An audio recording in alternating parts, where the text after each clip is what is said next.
BSc part third physical chemistry unit number 5 solution and video number 7।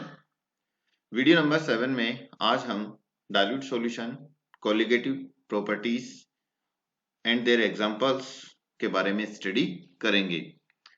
सबसे पहले dilute solutions या तनु विलयन किसे कहते हैं। यदि किसी विलयन में विलायक की तुलना में विलय की मात्रा अत्यंत कम हो तो ऐसे विलयन को तनु विलयन कहा जाता है। यानी कहने का मतलब हमारे पास विलयन में दो चीजें होती हैं, विलय एवं विलायक। यदि हम विलय की मात्रा बहुत ही कम रखते हैं तो उस स्थिति में बनने वाला जो सॉल्यूशन होता है वो तनु विलयन होता है। कहने का मतलब ये कंसंट्रेशन की बात करते हैं। यदि कंसंट्रेशन कम होती है तो हम उसको डाइल्यूट सॉल्यूशन कहेंगे।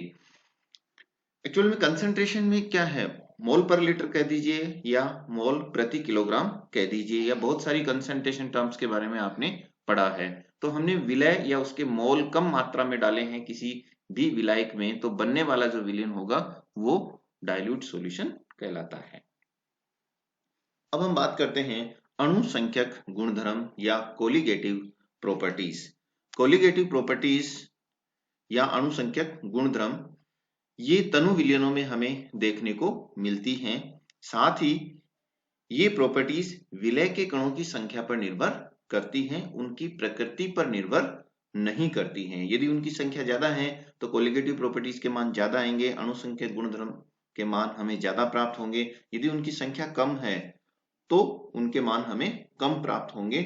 उनकी प्रकृति पर निर्भर नहीं करती हैं कि वो कण कैसे हैं, ये कहलाती हैं कोलिगेटिव प्रॉपर्टी या अणु संख्यक गुणधर्म। परिभाषा देखिए, तनु विलयनों के कुछ ऐसे गुणधर्म जो विलयन में विद्यमान विलय के कणों की संख्या पर निर्भर करते हैं, उनकी प्रकृति पर निर्भर नहीं करते हैं, अणु संख्यक गुणधर्म या कोलिगेटिव प्रॉपर्टी कहलाते हैं। तो कोलिगेटिव प्रॉपर्टी में तीन चीजें जो है हमें ध्यान रखने की आवश्यक हैं। ये चीजें क्या हैं? पहला, सॉल्यूशन हमारा डाइल्यूट होना चाहिए। दूसरा, प्रॉपर्टी जो है विलय के कणों की संख्या पर निर्भर करती है। तीसरा, विलय के कणों की प्रकृति पर कोलिगेटिव प्रॉपर्टी जो है निर्भर नहीं करती हैं। ये तीन इंपॉर्टेंट चीजें जो हैं हमें कोलिगेटिव प्रॉपर्टी की डेफिनेशन में शामिल करना आवश्यक है। अब वो कौन कौन सी चीजें हैं जो कोलिगेटिव प्रॉपर्टी कहलाती हैं या जिनको हम कोलिगेटिव प्रॉपर्टी के अंतर्गत रखते हैं। कोलिगेटिव प्रॉपर्टी में पहला है वाष्प दाब का आपेक्षिक अवनमन, या इसको कहेंगे हम relative lowering of vapour pressure. यानी वाष्प दाब का आपेक्षिक अवनमन एक कोलिगेटिव प्रॉपर्टी है। दूसरी कोलिगेटिव प्रॉपर्टी है ऑस्मेटिक प्रेशर या परासरण दाब। और तीसरी कोलिगेटिव प्रॉपर्टी है एलिवेशन इन बॉइलिंग पॉइंट, जिसको हम कहेंगे क्वथनांक में उन्नयन। और चौथी हमारी कोलिगेटिव प्रॉपर्टी है डिप्रेशन इन फ्रीजिंग पॉइंट या हिमांक में अवनमन। तो ये चार प्रमुख कोलिगेटिव प्रॉपर्टीज हैं जो आपके यहाँ पाठ्यक्रम में शामिल की गई हैं।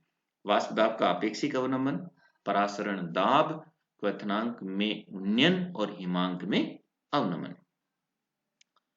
यहाँ पर कोलिगेटिव प्रॉपर्टी में एक सबसे महत्वपूर्ण बात जो हमें देखने को मिलती है कि ये विलयों की कणों की संख्या पर निर्भर करती हैं। हम कोई भी पदार्थ यदि किसी विलायक में डालते हैं, कोई भी विलय यदि जब हम विलायक में डालते हैं तो विलय के जो कण हैं यदि वो उसका नेचर इलेक्ट्रोलाइटिक है तो वह अपने आयनों में डिसोसिएट हो जाता है। कई बार कुछ कण जो हैं उनकी संख्या उतनी ही रह जाती है, या कई बार या कई परिस्थितियों में जो विलय के जो कण हैं वो आपस में संगुणित भी हो जाते हैं। तो तीन महत्वपूर्ण हमें कंडीशंस यहाँ पर कोलिगेटिव प्रॉपर्टीज में देखने को मिलेगी। पहला कि जितने कण हमने डाले हैं, जितने मोल हमने डाले हैं, बाद में भी उनके कणों की संख्या उतनी ही रहे, या बाद में कणों की संख्या बढ़ जाए, या बाद में संगुणन के कारण कणों की संख्या घट जाए। तो इन तीनों ही परिस्थितियों में हमें अणु संख्या गुणधर्मों के मान अलग अलग प्राप्त होते हैं। तो ये डिपेंड करता है कि हम जो इलेक्ट्रोलाइट ले रहे हैं उस इलेक्ट्रोलाइट का नेचर नेचर से मतलब है कि वो डिसोसिएट होता है या नहीं, अगर डिसोसिएट होता है तो उसके कितने पार्टिकल्स बनते हैं, या फिर वो विलायक में डालने के बाद एसोसिएट हो जाता है। तो कहने का मतलब कोलिगेटिव प्रॉपर्टीज में जो भी गुणधर्म आएंगे वो कणों की संख्या पर निर्भर करेंगे, यानी कितने कण बन रहे हैं। यदि मान लीजिए हम ग्लूकोज है, यूरिया है, शर्करा के एक एक मोल लेकर के 1000 ग्राम में घोलने पर वियोजन या संगुणन यदि मान लीजिए नहीं होता है, तो उपरोक्त जो चारों गुणधर्म हैं वो हमें समान प्राप्त होंगे।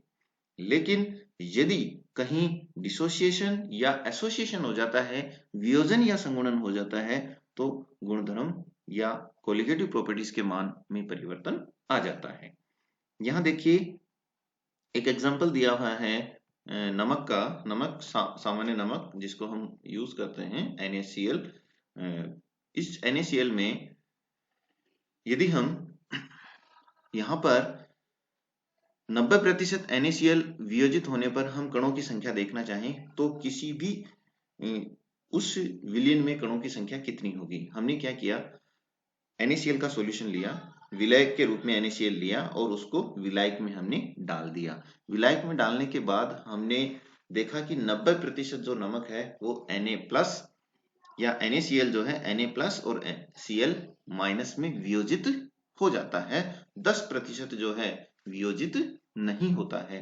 उस स्थिति में कणों की संख्या उस विलयन में कितनी हो जाएगी। NaCl के मान लीजिए यदि आप 100 लेते हैं, 100 में से केवल 90% NaCl वियोजित होता है तो 90 ही Na+ बनेंगे और 90 कण जो हैं या 90 जो आयंस हैं वो Cl- के बनेंगे और 10 NaCl जो है शेष रह जाएंगे। यदि कुल कणों की संख्या उस विलयन में हम देखना चाहें तो 90 सोडियम प्लस हैं, 90 क्लोराइड हैं और कुल 10 जो हैं NaCl हैं। तो टोटल जो कणों की संख्या हो जाएगी 10 + 90 = 190। कहने का मतलब जहां हमें अणु संख्या गुणधर्म वियोजित न होने की स्थिति में मिल रहे थे, उसके बजाय अब जब NaCl वियोजित हो गया है तो अणु संख्या गुणधर्म में कणों की संख्या के बढ़ने के साथ साथ अणु संख्या गुणधर्म भी बढ़ जाएंगे और लगभग ये 1.9 गुना जो है हमें 1.9 गुना जो है हमें अधिक मान प्राप्त होंगे। दूसरी कंडीशन देखिए, 80% बेरियम नाइट्रेट के वियोजित होने पर हमें कितने कण जो है प्राप्त होंगे। तो यहाँ पर बेरियम नाइट्रेट को डिसोशिएट कीजिए तो ये बेरियम 2+ बनाएगा और नाइट्रेट NO3- के 2 कण बनेंगे। बेरियम नाइट्रेट 80% वियोजित हो जाता है तो 80% ही बेरियम 2+ बनेगा और नाइट्रेट NO3- के 2 से मल्टीप्लाई कर देंगे बैलेंस करने के लिए, क्योंकि एक कण के वियोजन होने से 2 नाइट्रेट के आयन बनते हैं। तो 100 में से 80 के वियोजन होने पर 80 बनेंगे तो 80 को 2 से गुणा कर दीजिए तो टोटल नाइट्रेट आयन हो गए 160 और बेरियम हो गए 80। तो 80 और 160 को आप ऐड कर दीजिए तो ये हो गए 240। लेकिन 80 में से बेरियम नाइट्रेट अभी भी हमारे पास 20 के रूप में जो बचा हुआ है, तो टोटल उस विलयन में कणों की संख्या हो जाएगी 20 + 80 + 160 = 260। तो इस स्थिति में भी अणु संख्यक गुणधर्म बढ़ेंगे, यानी पहले के बजाय 2.6 गुना जो है हमें मान अधिक प्राप्त होंगे। तीसरा हमारा एक और एग्जाम्पल है 80% एसिटिक एसिड CH3COOH के संगुणित होने पर। जैसे मान लीजिए 2 एसिटिक एसिड के कण आपस में मिलकर के डाइमर बनाते हैं और एक जो है कण बन जाता है, यानी कहने का मतलब 2 एसिटिक एसिड के मॉलिक्यूल्स आपस में संगुणित होकर के एसोसिएट होकर के एक एसिटिक एसिड का डाइमर बनाते हैं। तो अब हमारे कोलिगेटिव प्रॉपर्टी हैं वो कणों की संख्या के आधार पर उस डाइमर पर भी निर्भर करेंगे। तो 80% यदि मान लीजिए एसिटिक एसिड संगुणित हो गए तो 80 अणु मिलकर के जो है 40 अणु ही डाइमर बना पाएंगे। तो 40 डाइमर तो हो गए CH3COOH ऑल्टवाइस के और बाकी बच गए 20 एसिटिक एसिड के। तो 20 और 40 कितने हो गए 60, यानी टोटल हमारे पास कणों की संख्या हो गई 60, जबकि पहले हमारे पास कणों की संख्या थी 100। तो 100 के बजाय 60, तो अब हमारे अणु संख्या गुणधर्म कम होंगे, यानी हमें कम प्राप्त होंगे। तो पहले के बजाय अब हमारे पास अणुओं की संख्या है वो कम हो गई है। तो इस प्रकार से यदि हम कोई भी इलेक्ट्रोलाइट या विद्युत अपघट्य जब किसी विलायक में डाला जाता है तो वह विद्युत अपघट्य डिसोसिएट होता है या एसोसिएट होता है, उसके ऊपर ये निर्भर करता है कि कणों की संख्या 100 के बजाय बढ़ रही है या कम हो रही है। यदि बढ़ती है तो अणुसंख्या गुणधर्म बढ़ जाएंगे और यदि कम हो रही है तो अणुसंख्या गुणधर्म कम हो जाते हैं। तो इस प्रकार जो है एसोसिएशन और डिसोसिएशन पर निर्भर करता है किसके, इलेक्ट्रोलाइट के। अब हम बात करते हैं यहाँ पर Raoult's law relative lowering of vapour pressure या वाष्प दाब का आपेक्षिक अवनमन। वाष्प दाब के आपेक्षिक अवनमन को समझने के लिए यहाँ पर दो डायग्राम आपको दिए गए हैं। पहले डायग्राम में ये दिखाया गया है कि शुद्ध विलायक का वाष्प दाब है P0, शुद्ध द्रव है और इस द्रव के ऊपर जो वाष्प बन रही है वो वाष्प इस द्रव पर दाब T टेम्परेचर पर जो है दाब डाल रही है और इस दाब का मान है P0। और हम इसको जो है साइड में जो लगी हुई है नली है उसके द्वारा हम इसको मेजर कर लेते हैं। जब इसमें विलय डाल देते हैं तो ये विलयन बन जाता है और विलयन का वाष्प दाब है वो हो जाता है PS। तो इस स्थिति में अब विलयन का जो वाष्प दाब है पहले के बजाय जो है, अब देखिए आप इसका लेवल देख लीजिए, पहले के बजाय इसका जो लेवल है वो शुरुआती जो लेवल हम देखते हैं वो कम हो जाता है।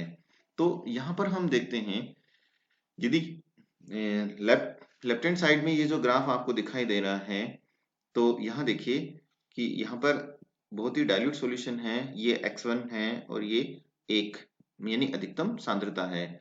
जैसे जैसे हम जो है x1m वाष्प दाब के संबंध के लिए आपको यहाँ पर ग्राफ दिखाया गया है, समस्त सांद्रताओं के लिए ग्राफ ये होता है लेकिन बाकी के लिए जो है डॉटेड लाइन आपको यहाँ पर दिखाई गई है। जब इसमें कोई विलय नहीं होता है तब इसका वाष्प दाब P0 होता है। जैसे जैसे हम विलय की मात्रा बढ़ाते जाएंगे वाष्प दाब में जो है कमी आती चली जाती है।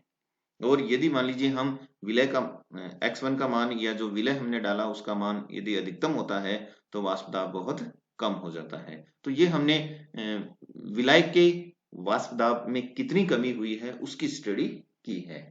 यदि मान लीजिए x1 का मान 0 हो, कहने का मतलब है कि हमने कोई विलय नहीं डाला है, उस स्थिति में जो विलायक है वो बहुत ही या अत्यंत विलयन जो है अत्यंत तनु है, यानी केवल इसी में जो है विलायक ही है। उस स्थिति में इसका जो वाष्प दाब होगा उसको हम P0 से डिनोट करते हैं।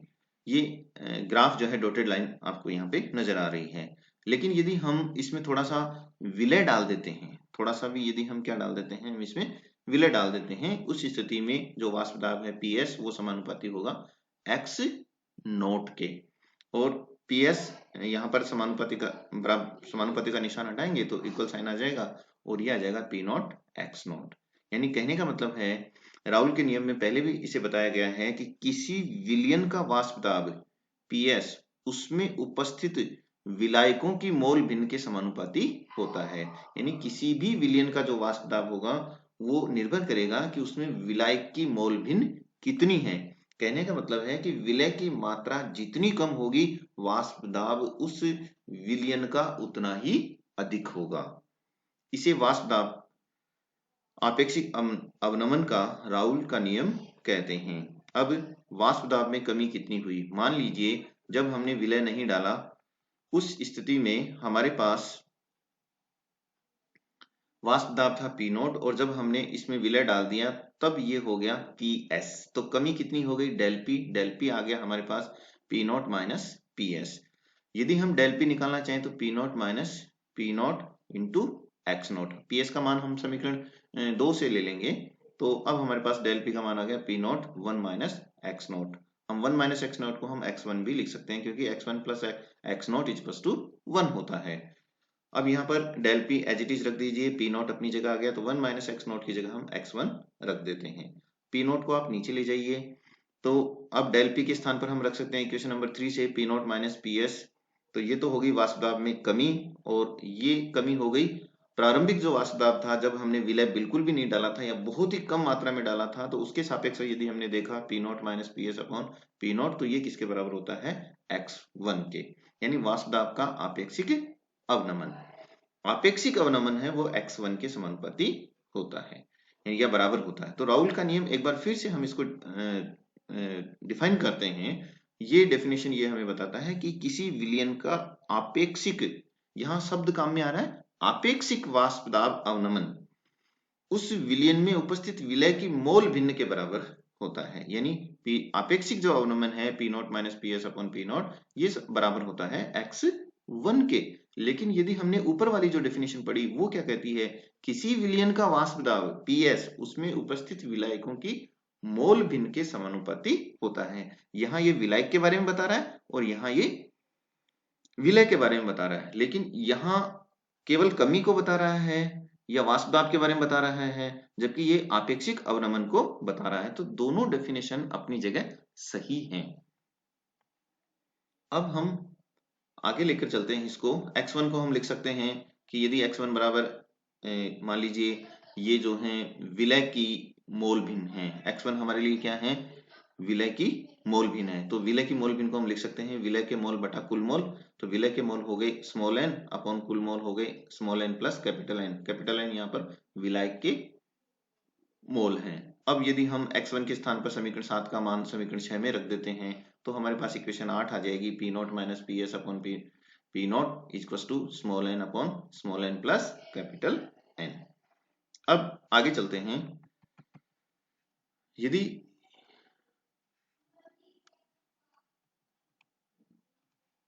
यहां पर P not minus P S upon P not equal to n का मान रख दें, n मोल होता है, तो मोल को निकालने के लिए ग्राम बटे अणुभार, तो ये विलय n जो है हमने विलय के लिए यूज किया है। तो विलय के जो मोल निकाले हैं वो है n1, n है स्मॉल n है, तो इसको निकालने के लिए हम ग्राम बटे अणुभार लिख देते हैं। तो W1 अपॉन M1, यहाँ पर W1 जो है वो है विलय का भार और M1 है विलय का अणुभार। अपॉन हम एज इट इज इसको रखते हैं W1 upon M1 plus W not और M नॉट। यहाँ पर W नॉट जो है वो है विलायक का भार, ग्रामों में ले लेंगे या जो भी हमारे पास यूनिट यूज करेंगे हम, प्लस M नॉट है विलायक का अणुभार। तो W1 और M1 जो यूज हुआ है वो विलय के लिए यूज हुआ है, W नॉट और M नॉट जो है विलायक के लिए यूज हुआ है या काम में आया है। अतः विलयन के आपेक्षिक वाष्प दाब अवनमन का मान विलय के कणों की संख्या पर निर्भर करता है। यह एक अणुसंख्यक गुणधर्म है।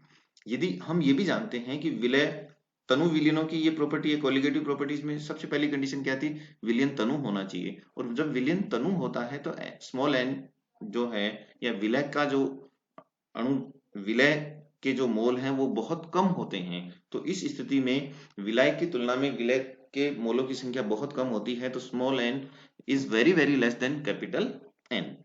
तो हम लिख सकते हैं P not minus P S upon P not. तो ये हो जाएगा W1 upon M1 upon W not upon M2। तो यहाँ हमने स्मॉल n को जो है नेग्लेक्ट कर दिया है, जो कि नीचे की ओर लिखा हुआ था। तो हम अब हमारी इक्वेशन क्या हो जाएगी, P not minus P S upon P naught और small n upon capital N। Small n की जगह हम यहाँ रखते हैं, स्मॉल n की जगह हम रख देंगे W1 M1 upon W not M not. तो इक्वेशन नंबर 9 आ गई।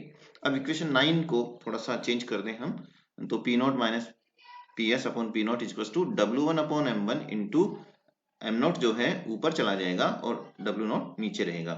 तो हमारे पास इक्वेशन हो गई P not minus P S upon P not equal to W1 upon M1 into M not upon W not. उपरोक्त समीकरण 10 के द्वारा हम विलय का अणुभार ज्ञात कर सकते हैं कि विलय का अणुभार कितना होगा, और ये विलय का अणुभार है हमारे लिए M1। तो M1 को हम निकालना चाहें तो इनको हम पक्षांतर या इनको परिवर्तित करके हम M1 यहाँ से फाइंड आउट कर सकते हैं। यहाँ पर देख लीजिए कौन सी चीज क्या है, W नोट है विलायक का भार ग्रामों में है, M नोट है विलायक का अणुभार। तो W नोट और M1 जो है विलायक से संबंधित है, जबकि W1 जो है वो विलय का भार है ग्रामों में और M1 है विलय का अणुभार। यानी कहने का मतलब W1 और M1 जो है विलय से संबंधित हैं, जबकि W0 और M0 जो है विलायक से संबंधित हैं। तो समीकरण नंबर 10 हमें यह बताता है कि किस प्रकार से वाष्प दाब के आपेक्षिक अवनमन से हम विलय का अणुभार ज्ञात कर सकते हैं।